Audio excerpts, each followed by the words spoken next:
sent Jesus Christ to relieve. But ang ilang ekspektasyon, lahi ang ilang purpose.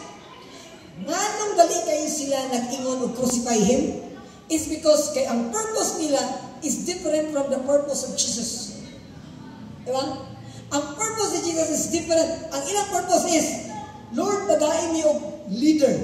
Tagain niyo leader, Lord, nga kanang muhawa sa amuha, sa among kalisod, aning Roman Empire.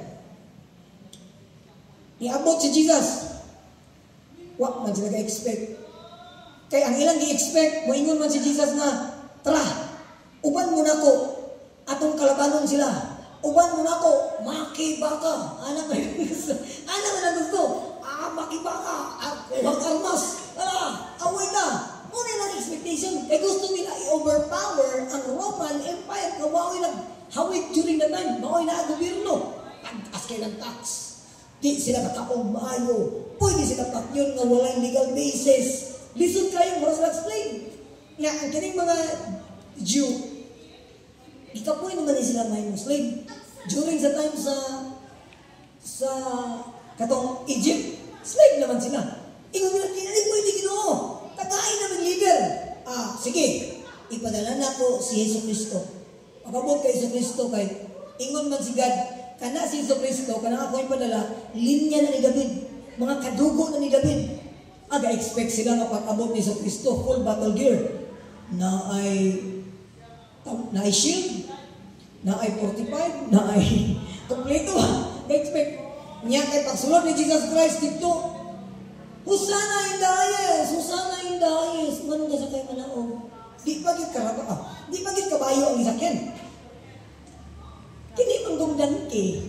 Mo man ay ginagamit man na sa pagkarga-kargag mga gamit. Mo man ay ginagamit sa mga tawong sa bitar na gamiton. Mga simpleng tao ba? Mga ordinaryong tao ba? Kaya kung kabayo kay isakay ni Jesus, makaingon sila, okay ni, warrior ni, kay kasakay kabayo. Ang tawag, kasakay pa dilog, tanawa ko itong picture. Tanawa ka, ibalik ko picture. Literally, sa among study, atras kamay. Ang sinanotice niyo sa picture. Tanawa ang forma ni Jesus nagsakay. Nagsakay ba na nga ready nga magkipag-away? Wala eh. Nag-number po na si Jesus. Kana nga gesture sa culture sa Jew, sign of humbleness na, sign of walang bisa, walang-wala, mahihinang nilalang. Tanawa na, pagsunod ni Jesus, timing kayo, relaxing ni si Jesus. Kanya kung sa pag-iinyo ni Jesus, peace be with you. Ang purpose nila nila peace. Gusto sila og relief, gusto sila kapahuwayan, gusto sila mudaog sa ilang gira. Pero ang pamaagi nila, magkipag-away. That's why, pag ingon ni Jesus na, ingon sila, kini mauna gid niya ang musave na to. Mauna niya ang mudala na to sa kahayakay, kaayo sa kinabuhi. Ang niya kay ingon pa si Jesus, di ta magkipag-away mga igsuon. Peace lang. Huh?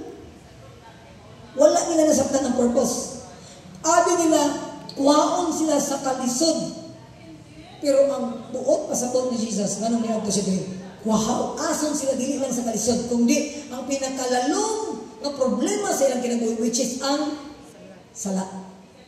And sometimes, brethren, kita, lahi atong purpose, lahi ang atong tumong ug tuyo, ngano nang inahanglan na kay Jesus. Gusto na to nga magkaroon og kahayahay, pero sa atong pamaagi.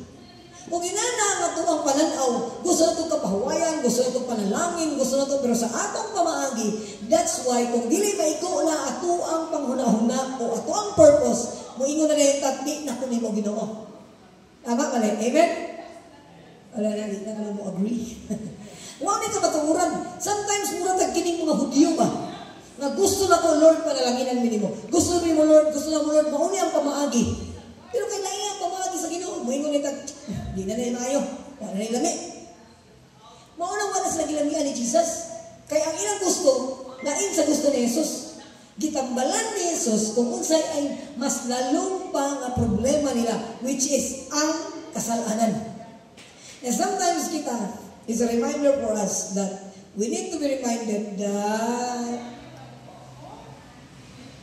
Ang tuyo sa Ginoo sa imo, iba sometimes sa atong tuyo. Ang pamaagi sa Ginoo sa ato ang kinabuhi, iba sa iyang pamaagi. I'm reminded with every time sa paghimo na ko aning message, I was reminded na ako'y akong pamaagi, na ako'y akong diskarte. But sometimes it's so discouraging kay lahi man ang purpose sa Ginoo. Our purpose is to glorify God. Our purpose is to love God, not just to overpower anything in this world. Because God can work in the midst of us to overpower kining atong mga gusto, pero sa iyang pamaagi. Mga nag-ingon sila, Hosanna in the highest. Nya, kani man sunod ilang pamaagi. Adit na masunod ilang pamaagi. Balhin ta, kay Barabas ta. Dito na punta sa atong himong leader tong kriminal. Itong kriminal. Kay base pa lang kanimo mahimong leader na to para magiging mumuhal sa masa sa mga Roman. Yan. Lahi man ang kay Jesus